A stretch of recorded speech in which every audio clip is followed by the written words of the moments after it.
Hello everybody, Iain Robson, welcome back to an episode of County Line. Today we're doing a little bit of harvesting of our wheat. As you can see, our combine is currently full. We've got like two full tanks worth. We've done like maybe not even all of the first headland yet, so it should be a good yield here.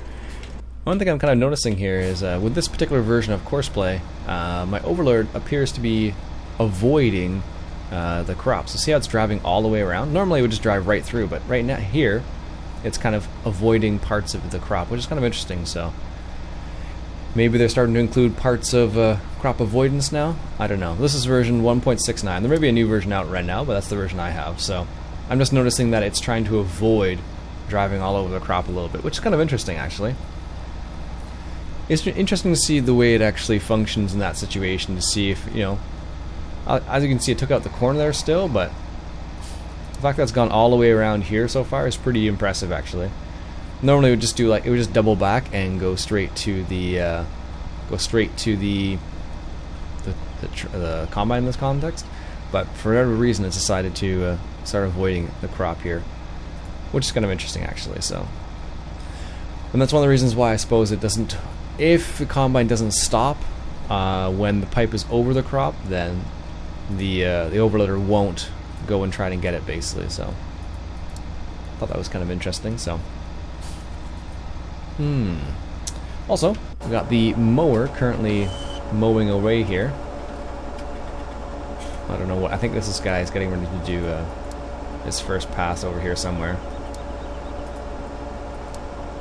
So we got Matt ready to go, which is good. I do like this mower. What, 885?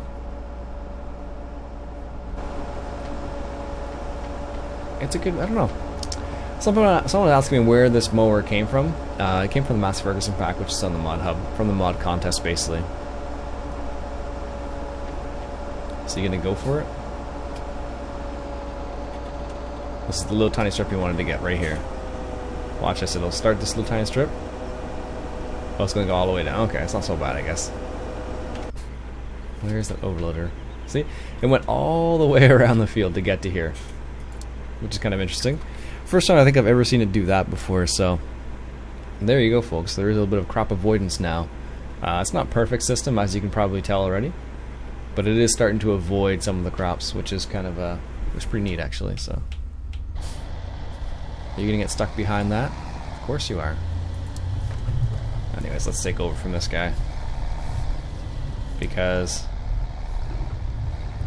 I don't think Courseplay could handle that particular turn because of the hydro poles that are right there. All right, here we go.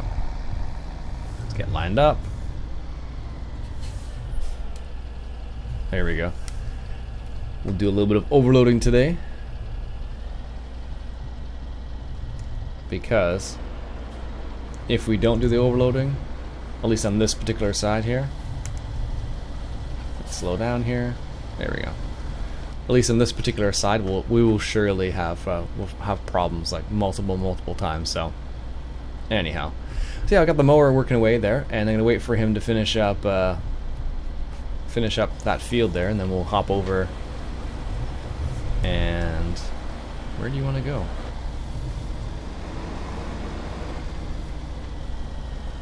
Let it do its thing. There it goes. I think I set it up for 3 headlands, I want to say. There we go. Give a little space to the combine there. Speed up a little bit. There we go. Yeah, so I think I did like set it up for 3 headlands, something along those lines.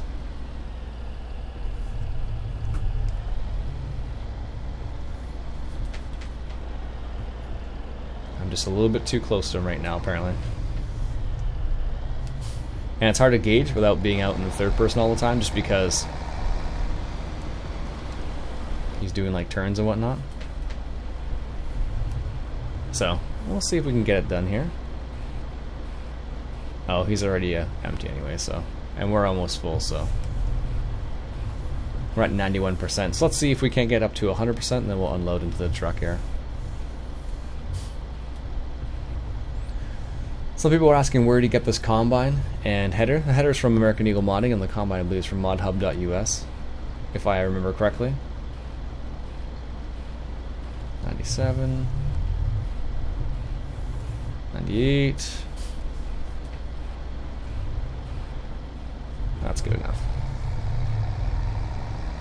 Yeah, so that's where those two mods come from. So if you're interested in picking them up, that's where you can get it from. I don't know, the combine's pretty, it's just a standard CR1090 with a couple small modifications. It got front twin wheels on it, and it has just the decals. The real tree decals on the side, basically, and that's it. There we go. I'm sure that combine's going to fill up awfully quickly there. Fairly certain of that. Now someone suggested that I get a bigger overloader or chaser bin, whatever you want to call it, which we can definitely do. Right now, we just don't have the money for it. Although we did just do a canola harvest, and I wonder how much we actually ended up with. I would be curious. I don't think I actually checked the final number. I want to say it's like 100,000-ish. Let's see here. 220,000. It's not too bad, actually. This price of canola was actually really high not too long ago. It was like 3,000, but didn't get a chance to capitalize on that. And now it's going down in price. I'm not hurting for cash right now, so I'm just going to hold off for that for a little bit there. Alright, just getting back to the combine here now. Unloading it once again. Trying to make sure it stays productive, basically. Just like in real life. If you ever leave your combine idle, it's not necessarily the most efficient use of the combine, because they are not cheap pieces of equipment. Like, you basically want to run it as much as you can, whenever you can, just because it does cost a lot of money. Like, what is it for a combine these days?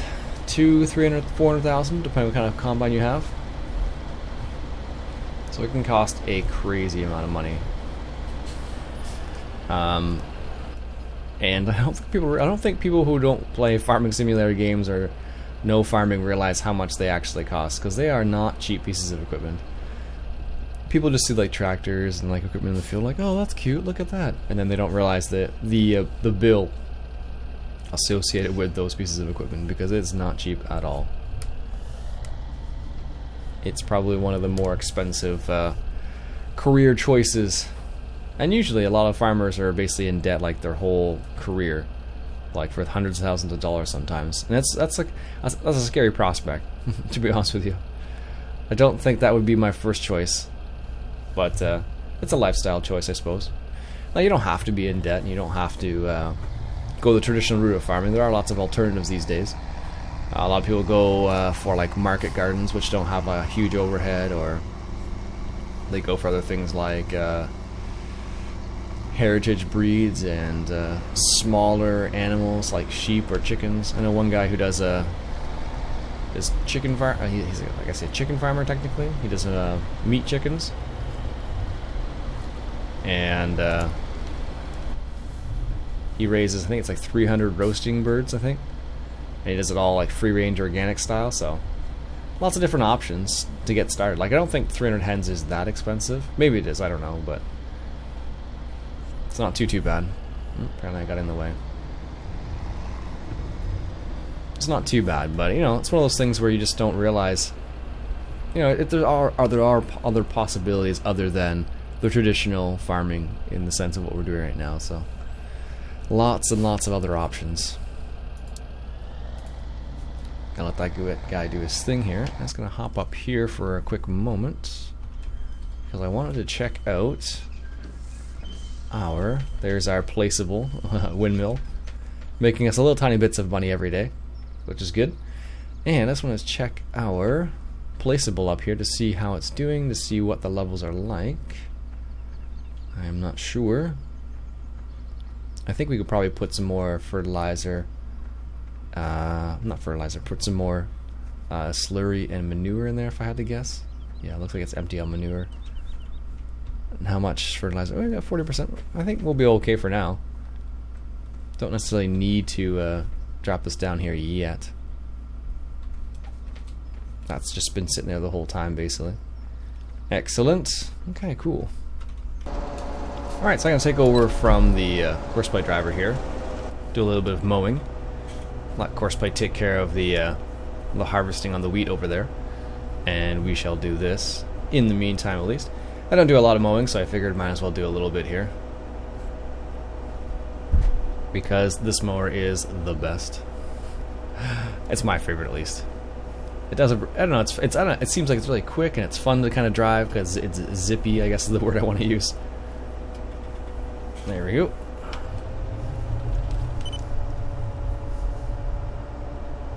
Just gonna skip a lane here. It'll be easier. And also our turns are a lot faster than courseplay as well. So like courseplay does a little, like, you know, 3-point turn sort of thing where you can just do a big loop and you're basically done before it knows what's happened, basically. Now I wonder, I don't think you could actually, because this isn't an actual field. Not like you have to, I don't have to fertilize this grass or anything. So like the yield's like always the same sort of thing, which is kind of, I guess, relatively high. But anyways, because of that, I don't need to fertilize or anything like that. But also, because of that, GPS doesn't recognize the end of the field. So like if you look right here, usually this will tell you the edge of the field right here, like how close you are to the edge. And because I'm not using, this isn't like a typical field, it doesn't detect the edge at all. So it's as far as it knows, it's just like there's nothing there. It's not. There's no end of the field. It's just all, just, you know, long field. But if I were to go into like the next field there, and it'll be able to detect just the edge there. So it's kind of interesting. It's interesting the way they've set it up. There we go. I don't know, I think it's kind of one of the cooler aspects of GPS. Now you can still do the automatic turns. Well, you can do the turns, but you have to like manually say, hey, turn now, sort of thing. Because if you don't do that, it will surely make a mess of things. You'll just run into everything at the end of the pass.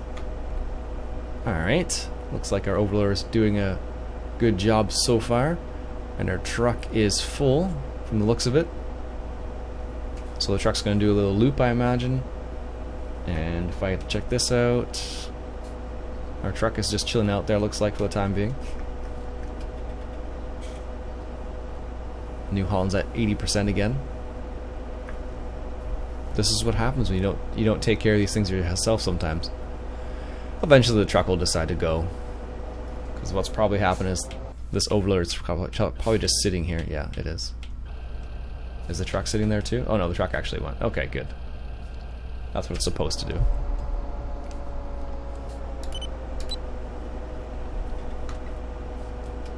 Sometimes you wonder what courseplay decides to do, and you're like, oh, okay, is that the right choice? Does that make sense? Actually, one of the more annoying things is that what you get is if you don't. Oops.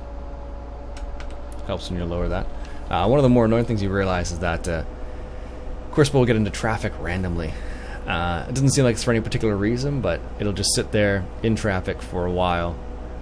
If you get just a little bit too close to it when you recorded your course, which can be a bit frustrating at times, because you're like, I thought I did it right. Then you're like, no, apparently not. Apparently it was just enough to be in the way there. So we're still on day 1 of early autumn here, so there's lots to do, and that's the reason why I haven't really progressed time much. And I want to get at least this field done before I progress time, because it's going to rain for like the next 3 days. I guess it doesn't really matter, because if I'm mowing and just baling straight away, I can do that, but it's not my first choice. Because I don't know if they actually changed it in this game where you could, with the seasons mod I'm referring to at least. I don't know if they changed it so you can't, I should say, mow in the rain. I think it's fine still, but I'm not 100% on that. I was just thinking, I was wondering how much this little mower cost in real life when it first came out, and how much it costs now. You could probably still find some of these, I imagine, on like, not Auto Trader, but whatever equivalent for Auto Trader would be for tractors. I'm sure you could find some of these still, because if you can still buy like 1970s tractors, I'm sure you could find this. But maybe this didn't handle handle time very well. It's a different type of mower. It's like what, I don't know, you can call this type of mower. I guess it's a sickle bar mower technically. I guess that's like, I guess it would be technically a sickle bar mower down the bottom there. Yep, I guess that's true. And it wouldn't be like a mower conditioner or anything like that. There we go. Make a turn here.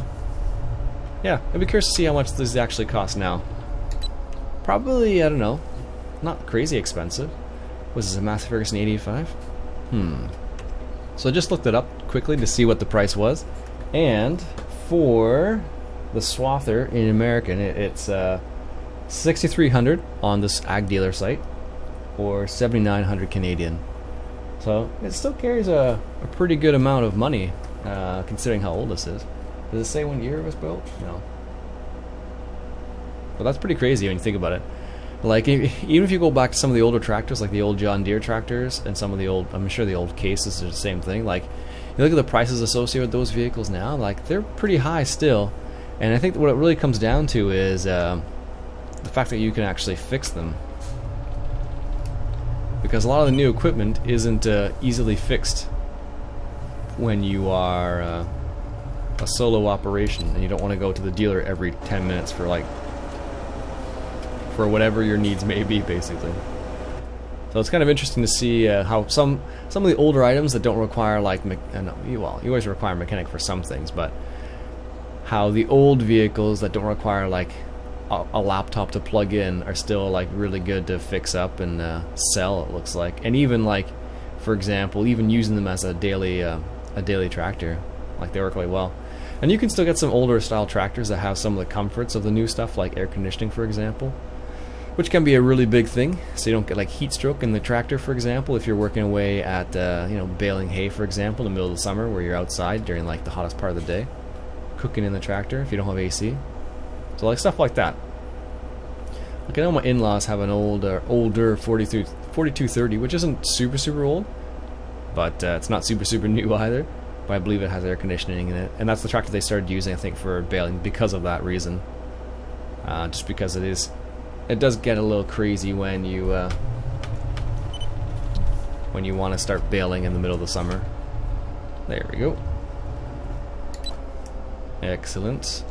I actually had a hard time with baling this year, baling first cut, just because they had so much material, and they had to wait so late before they could do first cut because the rain, basically. It was just rotten for the rain. The hay was fine, but the actual like time they had to wait in order to do first cut was pretty rough. But they eventually got it off, so which is good. I don't know what their actual yield was in the end. I'm sure it was good because of the amount of rain, but kind of trying to make dry hay when you have like rain like every so often is pretty rough. So yeah, apparently we're running into the cap on that combine quite a bit right now. And the case is transporting, but just not quite enough right now. So I forget who suggested it, but upgrading to a new overloader might be the next order of business. Now we do have a couple of options, of course, and we'll have to take a look at those when we have the money. Right now we don't have any money. Well, don't have money for that particular activity, at least. There we go. Make a turn. And I'm pretty sure those few silage bales there aren't going to make a difference here. Not for the overloader, because overloaders are kind of expensive. Like, they can be... anyways, let's just do this real quick. Let's just put this guy over here, put him back on a course play course, and we'll take a look at the shop real quick here. Alright, there we go.